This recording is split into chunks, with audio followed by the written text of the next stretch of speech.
Open Sky Wilderness Therapy was kind enough to sponsor tonight's event. They've worked with thousands of students and family members during their 12 years in Durango and employ about 200 people in the region. Open Sky transcends traditional wilderness therapy by emphasizing treatment for the whole family, not just adolescent or young adults. Their students experience physical health through hiking and outdoor living. Our 3 high school students will speak for about 5 minutes each. Rollin Leavitt is 18 years old, senior at Animas High School.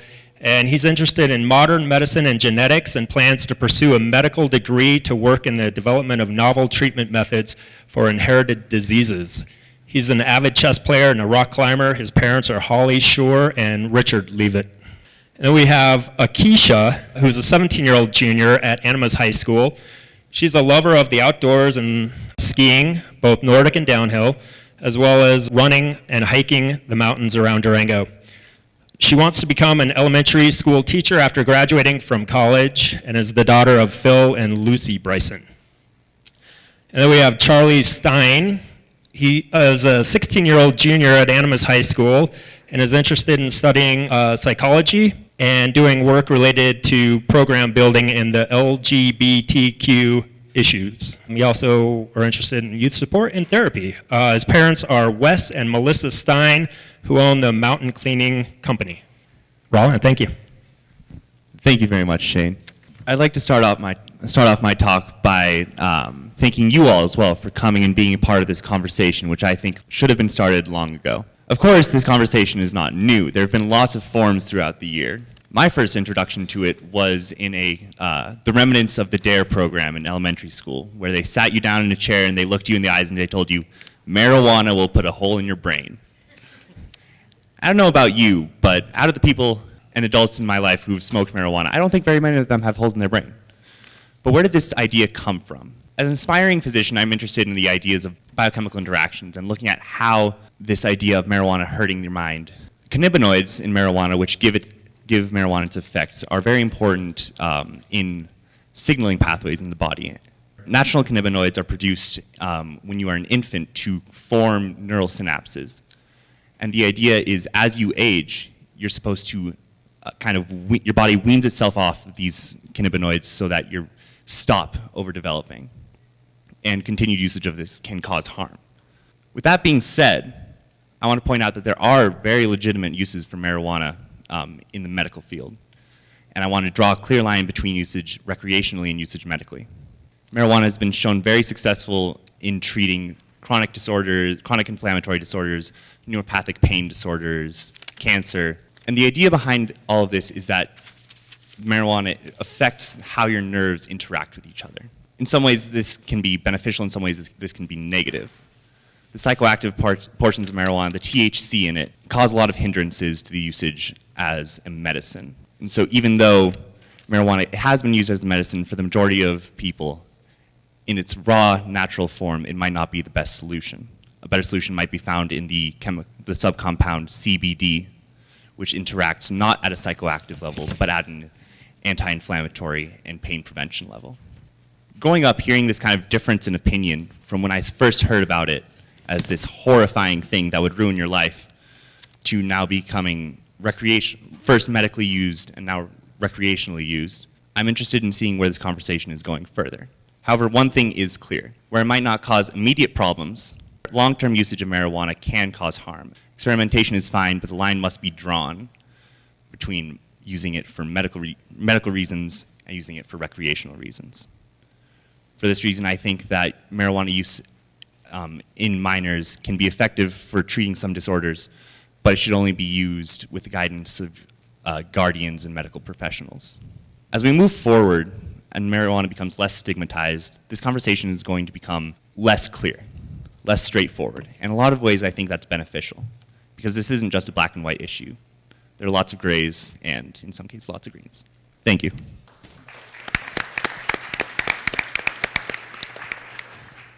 Okay, well, I don't have all that science stuff behind me, but basically, I can't remember how old I was. I must have been like 6th grade, but I made the decision that I really did not want to partake in the use of marijuana when I grew up.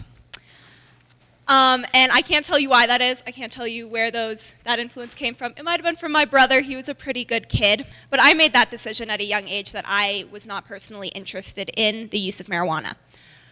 That being said, though, as I got to high school, I started seeing more people around me doing it. And I never really have had a problem with it, or I didn't at the start, because a lot of kids were using it in a pretty safe way. They were getting high maybe like once on the weekends or stuff like that. And in my mind, I was like, okay, that's fine, because I think about like alcohol. Who here tried alcohol before they were 21? Raise your hand. Yeah, exactly.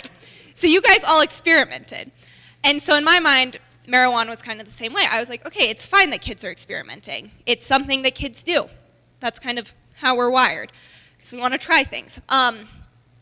But as I got older, I started to get more worried about the effects that it was having, because kids were using it in a more unsafe manner, I guess I would say. And what I mean by this is kids were starting to use, or people I knew were starting to use it more frequently, maybe like a couple times a week, or maybe every day.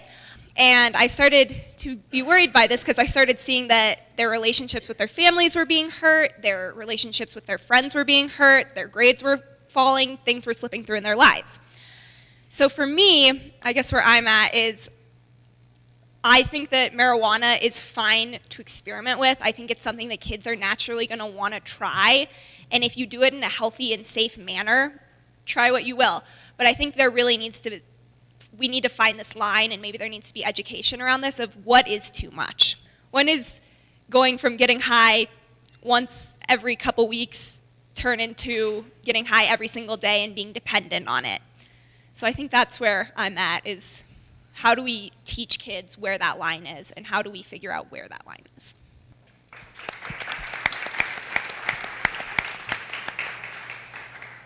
I don't really have all the science either, but I also don't really have the social side of this. I'm pretty neutral in both of those areas. But what I'm really interested in is how schools are dealing with this issue, particularly Animas High School. We faced a lot of issues pertaining to this topic, and it's posed a real problem for our school these days. So I'd like to talk about that. I care a lot about my school, and I chose to go to Animas because I knew it was a place where I could make a difference and where I could influence the culture of my school.